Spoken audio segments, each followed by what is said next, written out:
Unlock a never-ending supply of bone meal to supercharge your Minecraft farms. Today, we're building an automatic bone meal farm, a must-have for any serious Minecraft player looking to boost their crop yields and speed up their farming. This farm uses a simple yet effective design that leverages the power of mobs to do all the work for you.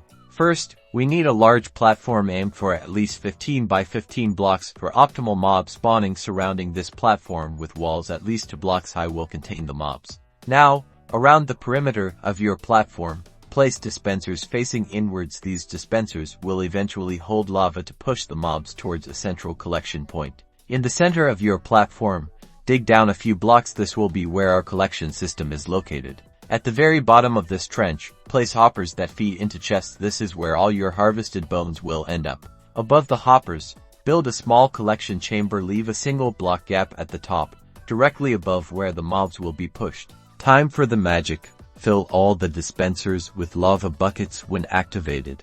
This lava will push the mobs towards the collection area. To make the mobs drop their loot efficiently, we'll use Minicarts. Place powered rails in the central collection area and push a Minecart onto them.